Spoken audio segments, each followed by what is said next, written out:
Hello, my name is Lionel and I would like to welcome you to my presentation, Analog Resources and Digital Limitation, Navigating Old Norse Academia as an Early Career Scholar.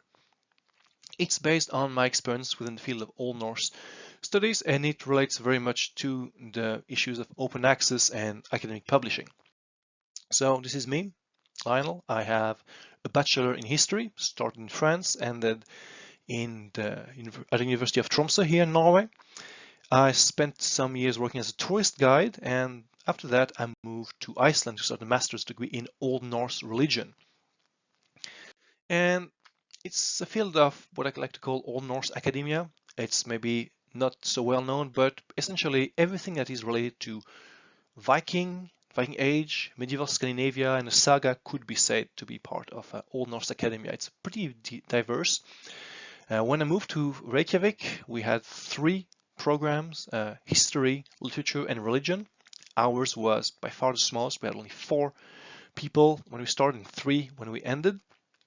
And Old Norse religion is basically a mixture of a lot of things: folkloristics, anthropology, religion history, codicology, that is the study of manuscripts, philology, and a lot more. And from the start, we were told to be very aware that we need to do a lot of good work around especially primary sources.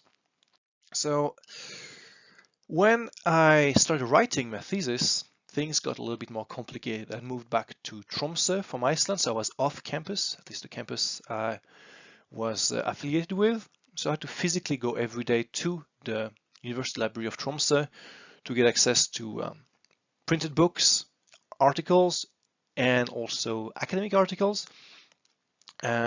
Unfortunately, a lot of books were not accessible. The libraries in Reykjavik were much better in terms of saga literature, of course. So interlibrary loan was very, very useful for me. And unfortunately, it wasn't as easy when it comes to secondary literatures. I was met many times with the dreaded Springer link. No, you may not read this article unless you pay 20 to 50 euros. I didn't do that. I just managed to write my thesis anyway. And then I started basically writing articles. I published 2 so far.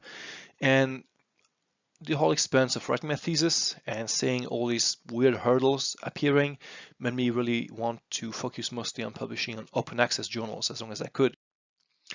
But in terms of conducting research, Old Norse research, essentially we have to deal first and foremost with primary sources and a lot of very old books.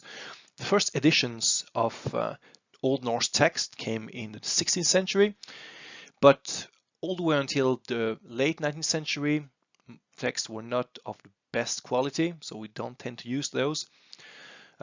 Best material is generally something that's produced after the 1920s, like the Islensk Fondrit series, which is the gold standard in terms of saga editions. Those, unfortunately, tend to not be in the public domain yet. They're just too young. And most of those are not digitized either. So this means basically spending a lot of time in the library and holding very old dusty books if you want to get the best possible sources. Of course, there's a lot of easier to access digitized sources, but then you might not get as good as a result if you want to get the best possible editions. A good example also is, in terms of secondary literature, is the Pre-Christian Religion of the North series.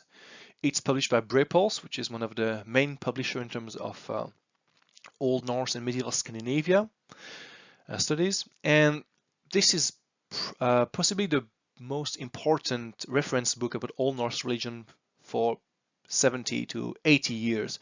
It gathers the most renowned scholar of the field through 2,000 pages and 4 volumes. In addition to that, you have also 2 commentary volumes, mostly focusing on historiography.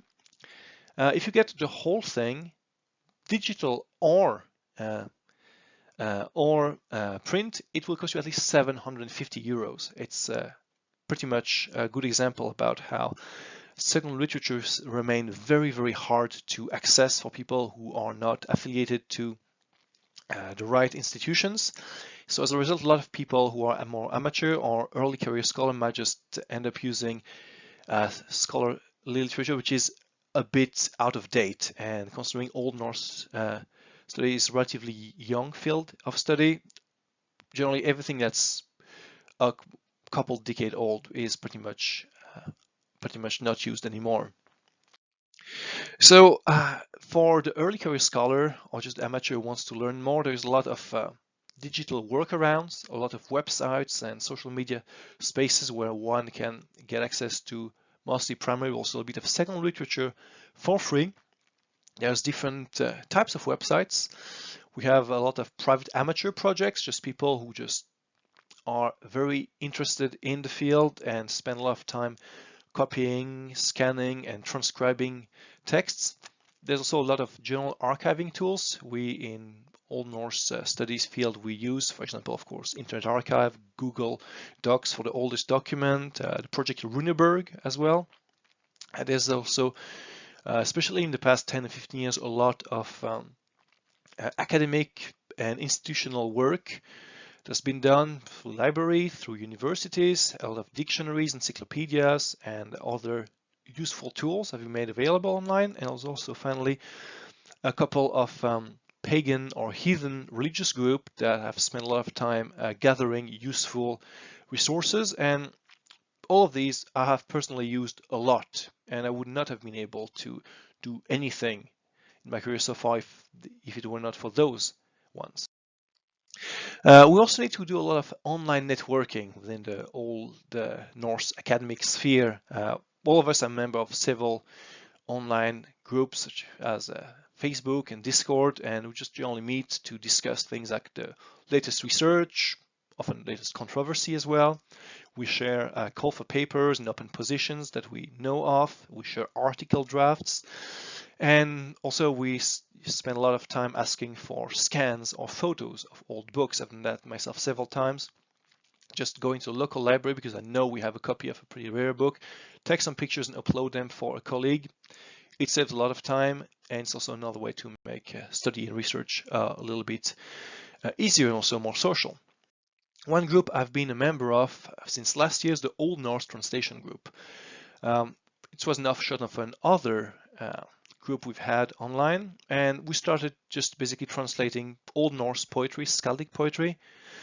It's called just to kill time during the first lockdown, and we continued, and when we were done with the main corpus of the text, we decided to focus on something smaller to publish it, and we found this Thaudur of Sigurður Slefu, a very short text that has never been translated into English, and we made use of all the tools available to us, basically institutional database, just dictionaries. We met on Zoom, used a common Google Doc. We took the page from an online open access page, heimskringla.no, and then we sent it to an open access journal, and we hope it's going to be published pretty soon, maybe next year. But if I want to be fully honest, Old Norse academia, it's a very interesting study field. Again, I told you it's very diverse, but it's not maybe the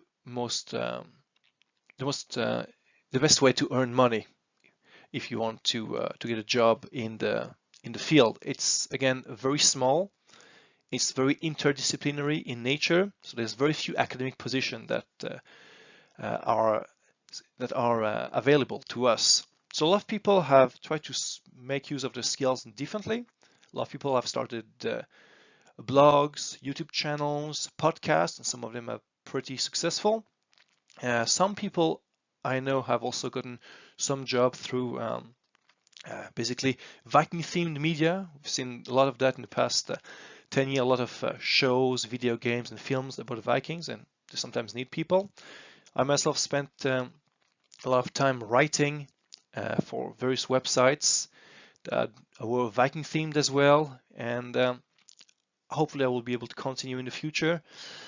It's not easy, I'm gonna lie. It's pretty hard also in terms of accessing research, and a lot of things is not open access. We need more of it, but if you have a finger in every pie, you should be able to make do. So thank you very much, and I hope you enjoyed.